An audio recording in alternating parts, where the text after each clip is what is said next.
one of the biggest battles, arguments, however you want to call it, or just decisions for coaches within their team is how much game work, shall we call it, with live defense, and how much technical work do players need in order to be successful.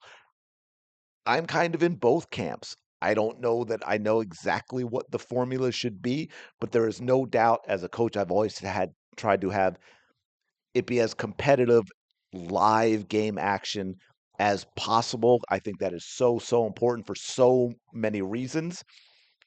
But without a technical foundation, none of that game stuff matters. How often have you watched games, be honest, as coaches or as parents, where you hear a lot of parents or even you as a coach say, "Oh, good idea," because the thought the player had was a good one, but technically they fell short. They didn't execute it, right? The pass was too long, too short, not accurate enough, whatever it might be, because the technical foundation to do the tactical stuff that we want as coaches simply isn't there.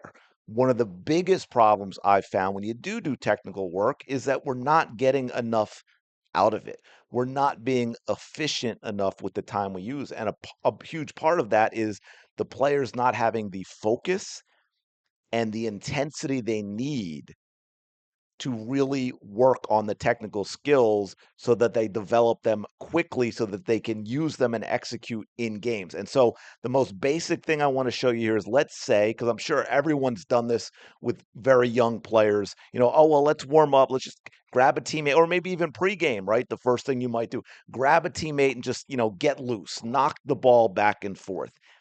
And you all can picture that in your head, what that looks like. It's very slow. It's very sloppy. There's no focus or intensity in that game. And so, that you have this and it just goes, it looks awful and it's done in a way where they simply aren't going to improve their technical passing skills or their first touch as well if they're doing two touch. And I show the cones here because if you ever do use this most basic of drills, I think that's one thing that's important to have. So what can we do about that? Well, there are a lot of different drills and different ways you can do this, and I'm just focusing on this as the most basic first to give you some ideas, and we'll do some others as well. But how about this? Let's say it's one touch. How many one touch passes can you complete in 30 seconds? Or 60 seconds, right? And have them count. And just that instantly, and that's the reason I have the cones as well, because it's not counting if it doesn't go between these cones. So just that simple thing is going to get most players, and you will see the difference. Most players are going to focus a little more. They're going to be a little more intense. They're going to be worried about mistakes a little more in a good way, right? They're going to be more likely to be on their toes and move so they can get to the ball. They're going to be more accurate with their passes. And you can continue to ratchet this up. And by the way, you might also not even have to say, oh, it's one touch. Maybe you don't limit touches because by seeing how many they can get in 30 or 60 seconds, right, everything is automatically going to speed up. They're going to play one touch if they can, but it also makes it a little more game realistic in that if they need to take a quick touch to get control of the ball, they will do so. And maybe we don't want to punish them for that. Okay. You could also give them a number that they have to reach. You can add in the element of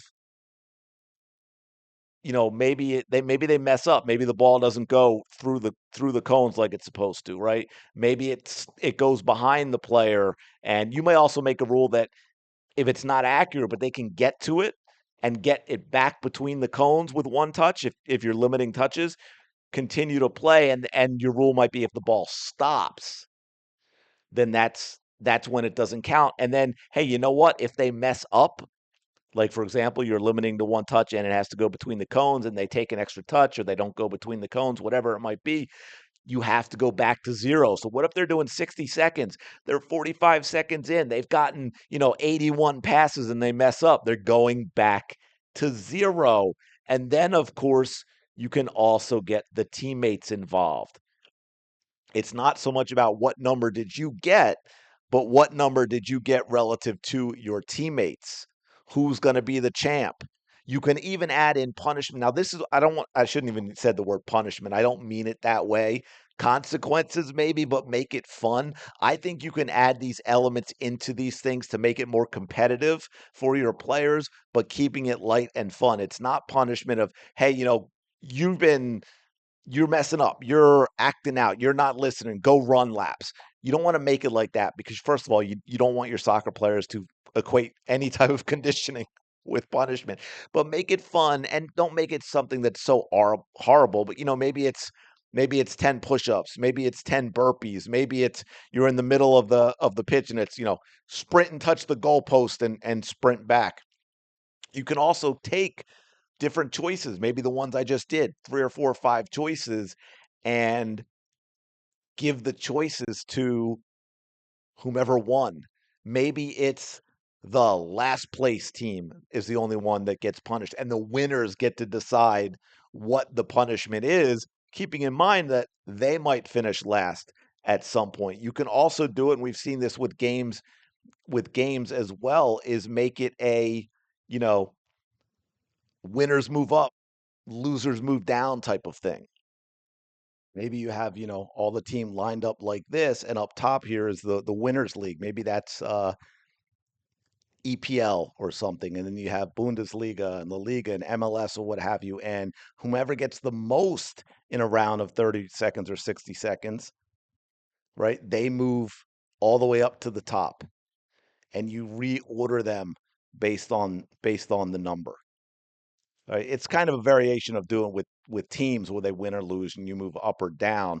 But this way, we're just going to go whomever gets the most moves all the way up to the top. And the idea, of course, is to be that top team when the drill is over. So there are a lot of little different little things you can do, even within the simplest of drills, like two players knocking the ball back and forth, that will help you to increase the focus and intensity of your players so that they get more out of the drill. There's also ways to make things more game-like. I'll do other videos like that as well. But let me know your thoughts, questions, comments in the comments below. Like, comment, subscribe. I do appreciate it. I will talk to you in another video.